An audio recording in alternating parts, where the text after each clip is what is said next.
हमारे अंग्रेजी दोस्त माने या न माने, मैं तो यही कहूँगा कि गुल्ली डंडा सब खेलों का राजा है। अब भी कहीं लड़कों को गुल्ली डंडा खेलते देखता हूँ तो जी लोट-पोट हो जाता है कि इनके साथ ज़रूर जाकर खेलूँ। न लान की ज़रूरत, न कोर्ट की, न नेट की, न थापी की। मज़े से किसी पेड़ से एक टहनी काट ली, गुल्ली बना ली और दो आदमी भी आ जाएं तो खेल शुरू हो जाए।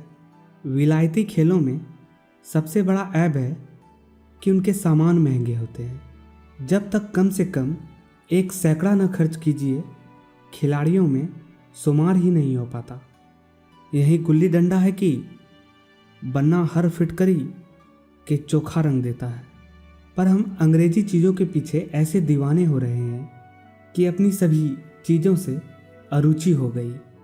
स्कूलों में हर एक लड़के से 3-4 रुपये सालाना केवल खेलने की फीस ली जाती है। किसी को यह नहीं सोचता कि भारतीय खेल खिलाएं जो बिना दाम कौड़ी के खेले जाते हैं। अंग्रेजी खेल उनके लिए हैं जिनके पास धन है। गरीब लड़कों के सिर क्यों यह व्यसन मरते हो? ठीक है, गुल्ली से आंख फूट जाने का भय रहता है तो क्या क्रिकेट से सिर फूट जाने का, तिल्ली फट जाने का, टांग टूट जाने का भय नहीं रहता? अगर हमारे माथे में गुल्ली का दाग आज तक बना हुआ है तो हमारे कई दोस्त ऐसे भी हैं जो थापी को बैसाखी में बदल बैठे। यह अपनी अपनी रुचि है। मुझे गिल्ली ही सब खेलों में अच्छी लगती है और बचपन की मीठी स्मृतियों में गिल्ली ही सबसे मीठी है। वह प्रातःकाल घर से निकल जाना, वह पेड़ों पर चढ़कर टहनियाँ काटना और गुल्ली डंडे बनाना, वह उत्साह, वह खिलाड़ियों के जमघटे, वह पदना और पदाना, वह लड़ाई झगड़े, वह सरल स्वभाव जिससे छूत अछूत अमीर गरीब का बिल्कुल भेद न रहता था, जिसने अमीराना चौचलों की प्रदर्शन की अभिमान की गुंजाइश न थी। यह उसी वक्त भूलेगा जब घरवाले बिगड़ते रहते हैं। पिताजी चौके पर बैठे वेग से रोटियों पर अपना क्रोध उतार रहे हैं।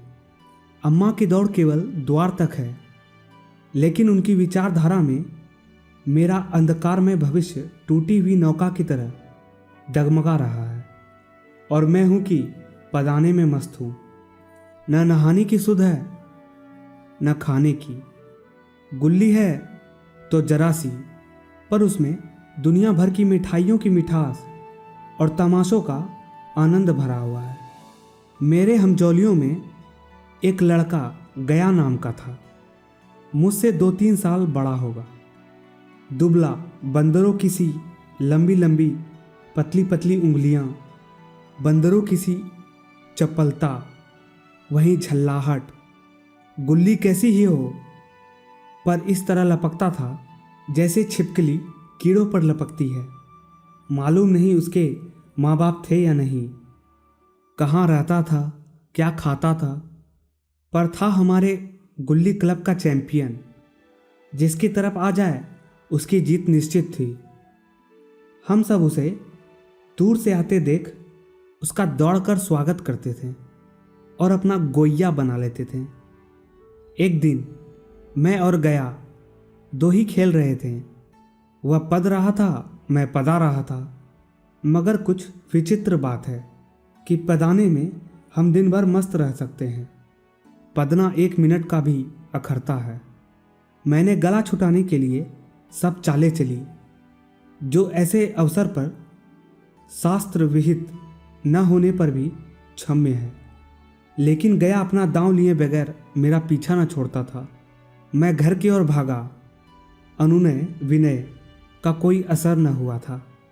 गया ने मुझे दौड़कर पकड़ लिया और डंडा तानकर बोला, मेरा दाव देकर जाओ। पदाया तो बड़े बहादुर बनके, पदने के बेर भाग जाते हो। तुम दिन भर पदाओ तो मैं दिन भर पदता रहूं? हाँ, तुम्हें दिन भर पदना पड़ेगा। न खाने जाऊं न पीने जाऊं? हाँ, मेरा दांव दिए बिना कहीं नहीं जा सकते। मैं तुम्हारा गुलाम हूँ। हाँ, मेरे गुलाम हो। मैं घर जाता हूँ, देखूँ मेरा क्या कर लेते हो। घर कैसे जाओगे? कोई दिल लगी है? दाव दिया है, दाव लेंगे। अच्छा, कल मैंने अमरूद खिलाया था, वह लौटा दो। वह तो पेट में चला गया, निकालो पेट से। तुमने क्यों मेरा अमरूद खाया? अमरूद तुमने दिया, तब मैंने खाया। मैं तुमसे मांगने न गया था। जब तक मेरा अमरूद न दोगे, मैं दाव न दूंगा। मैं समझता था न्याय मेरी ओर है। आखिर मैंने किसी स्वार्थ से ही उसे अमरूद खिलाया होगा। कौन निस्वार्थ किसी के साथ सलूक करता है? भिक्षा तक तो स्वार्थ के लिए देते हैं। जब गया ने अमरूद खाया तो फिर उसे मुझसे दांव लेने का क्या अधिकार है? रिश्वत देकर तो लोग खून पचा जाते हैं। या मेरा अमरूद यूं ही हजम कर जाएगा? अमरूद पैसे के 5 वाले थे, जो गया के बाप को भी नसीब न होंगे। यह सरासर अन्याय था। गया ने मुझे अपनी ओर खींचते हुए कहा, मेरा दांव देकर जाओ। अमरूद समरूद मैं नहीं जानता, मुझे न्याय का बल था। वह अन्याय पर डटा हुआ था। मैं हाथ छुड़ाकर भागना चाहता था, वह मुझे जाने न देता। मैंने उसे गाली दी, उसने मुझे कड़ी गाली दी, और गाली ही नहीं एक चाटा जमा दिया। मैंने उसे दांत काट लिया, उसने मेरी पीठ पर डंडा जमा दिया। मैं रोने लगा। गया मेरे इस अस्त्र का मुकाबला न कर पाया। मैंने तुरंत आंसू पोंछ डाले, डंडे की चोट भूल गया और हंसता हुआ घर जा पहुंचा। मैं थानेदार का लड़का एक नीच जाति के लौंडों के हाथ पिट गया, यह मुझे उस समय भी अपमानजनक मालूम हुआ, लेकिन घर में किसी से शिकायत न की। उन्हीं दिनों पिताजी का वहां से तबादला हो गया। नई दुनिया देखने की खुशी में ऐसा फूला कि अपने हमजोलियों से बिछुड़ जाने का बिल्कुल दुख न हुआ। पिताजी दुखी थे, वह बड़ी आमदनी की जगह थी। अम्मा जी भी दुखी थी, यहाँ सब चीज़ सस्ती थी और मोहल्ले की स्त्रियों से घराव सा हो गया था। लेकिन मैं सारे खुशी से फूला न समाता था, लड़कों में जीत उड़ा रहा था। वहाँ ऐसे घर थोड़े ही होते हैं, ऐसे ऐसे ऊंचे घर हैं कि आसमानों से बातें करते हैं। वहाँ के अंग्रेजी स्कूल में कोई मास्टर लड़के को पीटे तो उसे जेहल हो जाए। मेरे मित्रों की फैली हुई आंखें और चकित मुद्रा बतला रही थी कि मुझसे उनकी निगाह में कितनी स्पर्धा हो रही थी। मानो कह रहे थे, तो भगवान हो भाई, जाओ। हमें तो इसी उजड़ ग्राम में जीना भी है और मरना भी है। 20 साल गुजर गए। मैंने इंजीनियरिंग पास की और उसी जिले का दौरा करता हुआ उसी कस्बे में पहुंचा और डाक बंगले में ठहरा। उस स्थान को देखते ही इतनी मधुर बाल स्मृतियां हृदय में जाग उठी कि मैंने छड़ी उठाई और कस्बे की सैर करने निकला। आंखें किसी प्यासे पथिक की भांति बचपन के उन क्रीड़ा स्थलों को देखने के लिए व्याकुल हो रही थी, पर उस परिचित नाम के सिवा वहाँ और कुछ भी परिचित न था। जहाँ खंडहर था वहाँ पक्के मकान खड़े थे। जहाँ बरगद का पुराना पेड़ था वहाँ अब एक सुंदर बगीचा था। स्थान की काया पलट हो गई थी। अगर उसके नाम और स्थिति का ज्ञान न होता तो मैं उसे पहचान भी न पाता। बचपन की संचित और अमर स्मृतियाँ बाहें खोले अपने उस पुराने मित्रों से गले मिलने को अधीर हो रही थी, मगर वह दुनिया बदल गई थी। ऐसा जी होता था कि उस धरती से लिपट कर रोऊं और कहूं, तुम मुझे भूल गई, मैं तो अब भी तुम्हारा वही रूप देखना चाहता हूं। सहसा एक खुली जगह में मैंने 2-3 लड़कों को गुल्ली डंडे खेलते देखा। एक क्षण के लिए मैं बिल्कुल भूल गया कि मैं एक ऊंचा अफसर हूं। साहबी ठाठ में, रौब और अधिकार के आवरण में जाकर एक लड़के से पूछा, क्यों बेटे, यहाँ कोई गया नाम का आदमी रहता है? एक लड़के ने गुल्ली डंडा समेटकर सहमे हुए स्वर में कहा, कौन गया? गया चमार? मैंने यूं ही कहा, हाँ हाँ वही। गया नाम का कोई आदमी है? तो शायद वही है। हाँ है तो जरा उसे बुला सकते हो? लड़का दौड़ता हुआ गया और एक क्षण में एक 5 हाथ के काले देव को साथ लिए आता दिखाई दिया। मैं दूर से ही पहचान गया। उसकी ओर लपकना चाहता था कि उसके गले लिपट जाऊं, पर कुछ सोच कर रह गया। बोला, कहो गया, मुझे पहचानते हो? गया ने झुककर सलाम किया। हाँ मालिक, भला पहचानूंगा क्यों नहीं। आप मज़े में हो? बहुत मज़े में, तुम अपनी कहो। डिप्टी साहब का साइसू, मतई, मोहन, दुर्ग सब कहाँ हैं? कुछ खबर है? मतई तो मर गया, दुर्ग और मोहन दोनों डाकिया हो गए हैं। आप? मैं तो जिले का इंजीनियर हूँ। सरकार तो पहले ही बड़े जहीन थे। अब कभी गुल्ली डंडा खेलते हो? गया ने मेरी ओर प्रश्न भरी आंखों से देखा। अब गुल्ली डंडा क्या खेलूं सरकार?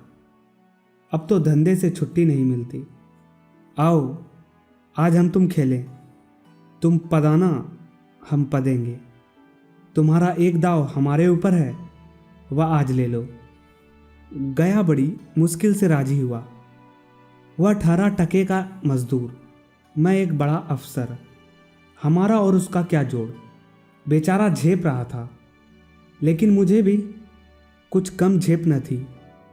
इसलिए नहीं कि मैं गया के साथ खेलने जा रहा था, बल्कि इसलिए कि लोग इस खेल को अजूबा समझकर इसका तमाशा बना देंगे और अच्छी खासी भीड़ लग जाएगी। उस भीड़ में वह आनंद कहाँ रहेगा। पर खेले बगैर तो रहा नहीं जाता। आखिर निश्चय हुआ कि दोनों जने बस्ती से बहुत दूर खेलेंगे और बचपन की उस मिठाई को खूब रस ले लेकर खाएंगे। मैं गया को लेकर डाक बंगले पर आया और मोटर में बैठकर दोनों मैदान की ओर चले। साथ में एक कुल्हाड़ी भी ले ली। मैं गंभीर भाव धारण किए हुआ था, लेकिन गया इसे अभी तक मजाक ही समझ रहा था। फिर भी उसके मुख पर उत्सुकता या आनंद का कोई चिन्ह न था। शायद वह हम दोनों में जो अंतर हो गया, यही सोचने में मग्न था।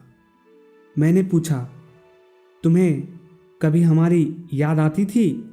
गया सच कहना। गया झेपता हुआ बोला, मैं आपको याद करता हुजूर, किस लायक हूँ। भाग में आपके साथ कुछ दिन खेलना बदा था। नहीं, मेरी क्या गिनती, मैंने कुछ उदास होकर कहा। लेकिन मुझे तो बराबर तुम्हारी याद आती थी। तुम्हारी वह डंडा जो तुमने तान कर जमाया था, याद है ना? गया ने पछताते हुए कहा, वह लड़कपन था सरकार, उसकी याद न दिलाओ। वाह, वह मेरे बाल जीवन की सबसे रसीली याद है। तुम्हारे उस डंडे में जो रस था, वह तो अब न आदर सम्मान में पाता हूँ न धन में। इतनी देर में हम बस्ती से कोई 3 मील निकल आए। चारों तरफ सन्नाटा है। पश्चिम और कोसों तक भीमताल फैला हुआ है, जहाँ आकर हम किसी समय कमल पुष्प तोड़ ले जाते थे और उसे झुमक बनाकर कानों में डाल लेते थे। जेठ की संध्या केसर में डूबी चली आ रही थी। मैं लपक कर एक पेड़ पर चढ़ गया और टहनी काट लाया। चटपट गुल्ली डंडा बन गया। खेल शुरू हो गया। मैंने गुच्छी में गुल्ली रखकर उछाली। गुल्ली गया के सामने से निकल गई। उसने हाथ लपकाया जैसे मछली पकड़ रहा हो। गुल्ली उसके पीछे जाकर गिरी। यह वही गया है जिसके हाथों में गुल्ली जैसे आप ही आकर बैठ जाती थी। वह दाहिने बाहीं कहीं हो, गुल्ली उसके हथेली में ही पहुंचती थी, जैसे गुल्लियों पर वशीकरण डाल देता हो। नई गिल्ली, पुरानी गिल्ली, छोटी गिल्ली, बड़ी गिल्ली, नोकदार गिल्ली, सपाट गुल्ली, सभी उसमें मिल जाती थी। जैसे उसके हाथों में कोई चुंबक हो गुल्लियों को खींचने के लिए। गुल्लियों को खींच लेता हो, लेकिन आज गुल्ली को उससे वह प्रेम नहीं रहा। फिर तो मैंने पदाना शुरू किया। मैं तरह तरह की धांधलियां कर रहा था। अभ्यास की कसर बेईमानी से पूरी कर चुका था। हुज जाने पर भी डंडा खेल जाता था। हालांकि शास्त्र के अनुसार गया की बारी आनी चाहिए थी। गुल्ली पर ओछी चोट पड़ती और वह जरा दूर पर गिर पड़ती तो मैं झपटकर उसे उठा लेता और दोबारा टांड लगाता। गया या सारी बेकायदगियां देख रहा था, पर कुछ न बोलता था, जैसे उसे यह सब कायदे कानून भूल गए। उसका निशाना कितना अचूक था। गुल्ली इसके हाथों से निकलकर टन से डंडे से आकर लगती थी। उसके हाथों से छूटकर उसका काम था डंडे से टकरा जाना। लेकिन आज वह गुल्ली डंडे में लगती ही नहीं। कभी दाहिने जाती, कभी बाएं, कभी पीछे, कभी आगे। आधे घंटे पदाने के बाद एक गुल्ली डंडे में आ लगी। मैंने धांधली की। गुल्ली डंडे में नहीं लगी, बल्कि पास से लग गई, लेकिन लगी नहीं। गया ने किसी प्रकार का असंतोष प्रकट नहीं किया। न लगी होगी, डंडे में लगती तो क्या मैं बेईमानी करता? नहीं भैया, तुम भला बेईमानी करोगे? बचपन में मजाल था कि मैं ऐसा घपला करके जीता बसता। यही गया गर्दन पर चढ़ बैठता, लेकिन आज मैं उसे कितनी आसानी से धोखा दिए चला जा रहा था। गधा है, सारी बातें भूल गया। सहसा गुल्ली फिर डंडे से लगी और इतनी जोर से लगी जैसे बंदूक छूटी हो। इस प्रमाण के सामने अब किसी तरह की धांधली करने का साहस मुझे इस वक्त भी न हो सका। लेकिन क्यों न एक बार सबको झूठ बताने की चेष्टा करूं। मेरा हरज ही क्या है? मानो गया तो वाह वाह, नहीं 2-4 हाथ पदना ही पड़ेगा। अंधेरा का बहाना करके जल्दी से छुड़ा लूंगा, फिर कौन दाव देने आता है। गया ने विजय के उल्लास में कहा। लग गई टन से बोली। मैंने अनजान बनने की चेष्टा करते हुए कहा, तुमने लगते देखा, मैंने तो नहीं देखा। टन से बोली है सरकार, और जो किसी ईंटे से टकरा गई हो। मेरे मुख से यह वाक्य उस समय कैसे निकला, इसका मुझे खुद आश्चर्य है। इस सत्य को झुटलाना वैसा ही था जैसे दिन को रात बनाना। हम दोनों ने गुल्ली को डंडे में जोर से लगते देखा, लेकिन गया ने मेरा कथन स्वीकार कर लिया।